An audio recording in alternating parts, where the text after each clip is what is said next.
been about a month and a little bit longer than that. This was supposed to come out in March, and instead I think I missed a month when I was supposed to drop it in March. Now the numerical order of the videos for this year is just going to be completely songs playlist, the playlist where I put you to the music that I've been listening to recently. It's gotten a little crazy recently, so you know.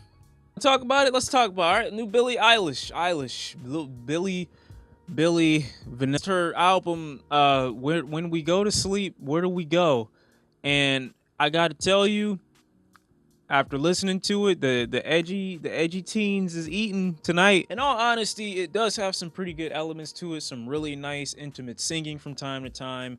One of the tracks that I especially like is Zanny, where she talks about how she doesn't need a Zan to overcome this obstacle. Nice message, nice singing. I like the part where her vocals are distorted, almost as if she's a little pinball inside of a really small room. Then the bass finishes the hook out. The way she uses her voice on this album makes her seem very fragile, but also very tainted. Like, imagine an impure angel. So like the devil. Don't let that fool you though. There are some tracks here and some lyrics that are pretty bare and pretty meaningless. And if they do serve a purpose, the purpose for them would have been better placed in 2012 Tumblr. Some of this album makes me resonate with it quite a bit, and makes me view Billie Eilish as a very talented and passionate singer. The other parts of the project make me look at her like she's the friend that never actually slept with anybody in high school, and then you introduce her to your father and she starts making eyes with him, and your dad looks back because he got divorced and started drinking since he divorced your mom, and he's looking at her, she's looking at him. It just seems like she doesn't spend much time outside. But I actually really enjoy that one track on here as well, I Love You. I think she sings really well on here, but I think the production on this album is great. It's intense. It can be very layered. It can be intimate. It can be very abrasive without being grating. I really do think that they tied something decent together here, and I didn't think I would come away from a Billie Eilish album enjoying a decent part of it. So I think they did a somewhat decent job on this. Just drown in it. Just drown in it. Let it take you. A lot of y'all wanted to know my thoughts on Logic's Supermarket project. And I wanted to refrain from giving any thoughts on this whatsoever because I really just don't think that this is an album. It was just something to go along with his novel. But if you read the fucking book, oh my God, Logic, I don't want to hate. Okay, I'm not hating on you. I just praised your single, Confessions of a Dark Mind. I think that's what that song was called. I just got done praising you, and then you released this shit. For those of you who love mediocre rap Logic, well, I got a surprise for you. Mediocre indie Logic. Logic legit took the most generic pieces of indie music from the last decade and put it on an album and sung and rap over it. Honest to God truth, there is not a single song I like on this album, but I'm not holding it against him that much because it's not really an official, I don't really consider it Logic making a strong statement or anything. I think it's something that he said, okay, this goes along with the book. After reading the book, I want to burn them both. Never creep outside of a girl working at a supermarket. Never do that. Also, never acknowledge that you do that or have done it. Anonymuz came out with a new album called There Is No Threat. I really enjoyed his project that came out, I believe, sometime last year. It may have been called Urameshi, based off the anime character from Yu Yu Hakusho. He came out with a project before that, I believe, as well. I believe it was called Vice City, because he's from Florida. So another Florida artist that has a specific sound. His voice is very proper. And one of the issues that I usually have with Anonymuz when it comes to rapping is how rigid the delivery can come across because of how little of a drawl he actually has. He doesn't really have like that deep of an accent, which is something that I would prefer in a lot of rappers' music that would make the ability to be more flamboyant or more animated with their delivery or their vocal styles a little bit easier. So it might make him come off like he's a little bit stiff. And to loosen him up a little bit, I would love for him to kind of develop that accent or kind of speak on words with his own little twist. Instrumentally and rapping, I think he's got a great thing going for himself. Urameshi was a great tape. I enjoyed that, just like I enjoyed Vice City. This is another album that I think is going to propel him a little bit further. He does have a couple features here, one from Sylvan LaQ, which is a great track in my opinion. I love how hard Anonymuz goes here. For those of you that are interested in hearing an artist's story and hearing them describe themselves more than just their materials or their possessions, I definitely think Anonymuz is a good listen. He's got one track on here. I don't know if he's using a sample for it, and if he is, let me know where the sample comes from. But oh my God, Radical Forever. Yeah. Tell him. Yeah, I already say yeah. Red X in my skin, nigga, it's war paint. Rich the Kid came out with an album called The World Is Yours Too.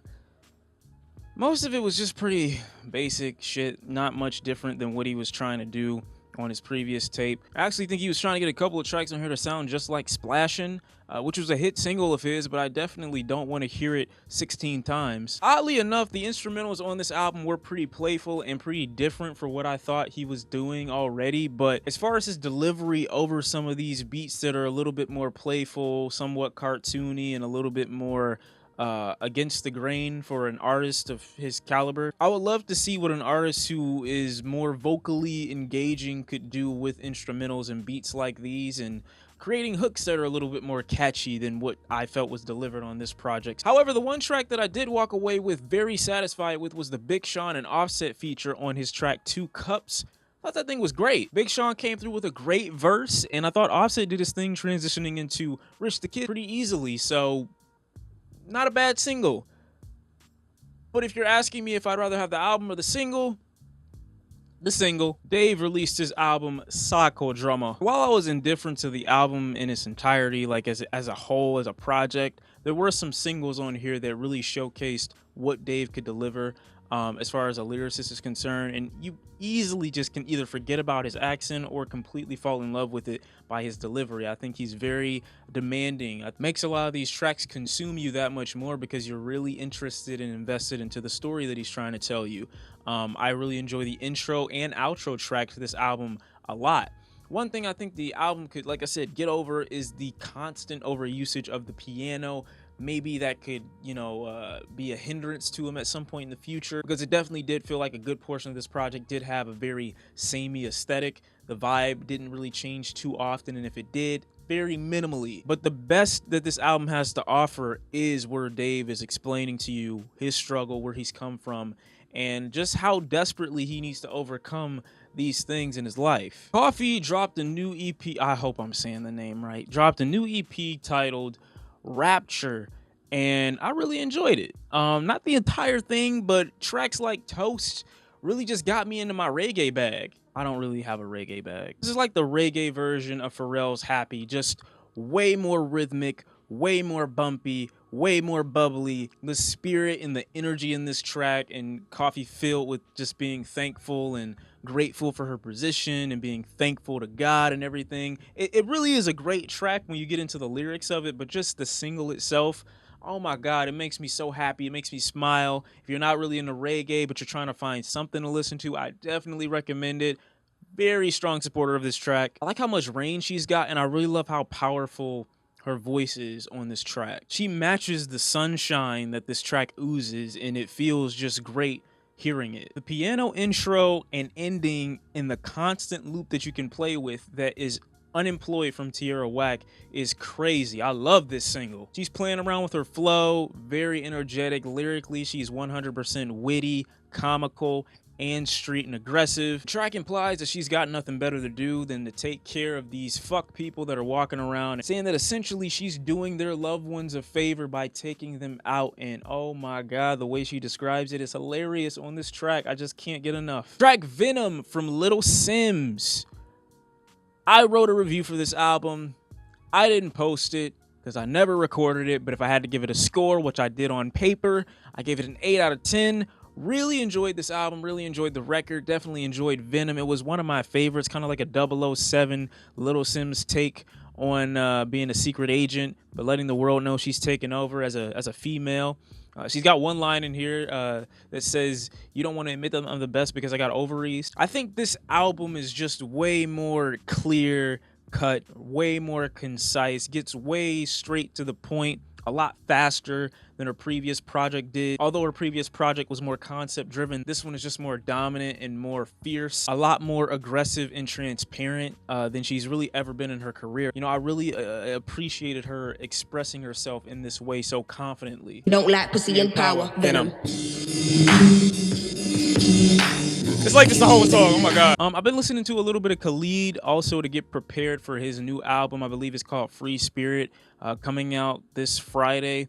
I heard his track off of his previous EP that came out last year, earlier in the year, I believe, sometime, and I thought the hook was pretty cool. Usually I'm not a fan of Khalid because of how low-key the songs usually are, and if you know me, you know I hate the word vibe, and a lot of people use that to describe his music because they just can't figure out a way to describe shit that's really sleepy. As an R&B singer, I do like how much control he has over his voice, but instrumentally, I do think a lot of the songs that he makes tend to put me to sleep. And hearing some of what he's released already is giving me a little glimmer of hope that he might be able to do something more instrumentally than just carry a vibe. I definitely think the soft, low-key vocals work for him on most of his tracks, but sometimes it just doesn't help when the instrumental is also pretty basic and predictable. I really don't love this song either, but it's giving me hope. Look at his voice. JuiceWRLD with his Death Race for Love album that came out 2 weeks ago. I'm sorry I didn't really get to this, but I loved his one track, what's it called, The Bee's Knees. I'm sorry, I don't care what anybody says. The Bee's Knees and Out My Way are the best tracks on that album to me personally. I'm not really gonna get into why I didn't enjoy it as much. You can go back and watch the review for it. I do detail all the reasons I had issues with it, but for the most part, those two tracks specifically stuck out to me as some of the more aggressive cuts that's come from JuiceWRLD. Some shit that's not so whiny or complainy or wallowing in his own emotion to the extent that we can't get any kind of confidence or energy from the guy. I think he's definitely got something going with these hard-hitting bangers that are more confident here, so I'm all for this JuiceWRLD. You wanna fuck me, bitch, then fuck me. You wanna kill me, nigga, then fuck me. Free my niggas in that jam. I don't give a fuck and I don't give a hoover damn. ScHoolBoy Q released his track Numnum Juice. Banger. Very hard hitting. Gets his message in, across, gets out. Pretty much all about snitch bitches and what you're willing to do that violates street code. Kind of, after a lot of people told me, does remind me of an intro that may end up being a full song later on his project. So hopefully that is something, because it is really short. You don't really have much time to appreciate it. The hook does take up a good portion of it, but I really love that it's his bitch shit little bridge before the hook. I love it. I just love it. Also, a reminder not to forget to check out Solange's Time Is single off her album When I Get Home.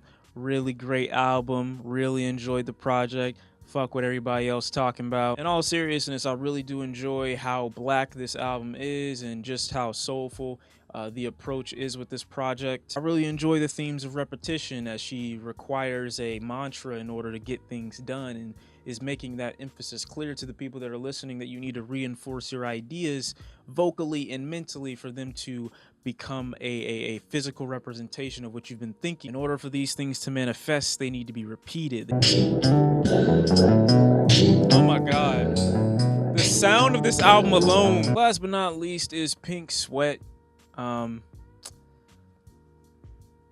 checked out his new EP and I wasn't a big fan of it, but it made me go back and check out his previous singles, and I really enjoyed Honestly. So if people haven't heard that, I definitely encourage you to go listen to it and check out his new EP, see if you like it. Me personally, I wasn't the biggest fan of it. It just struck me in a pretty bland way.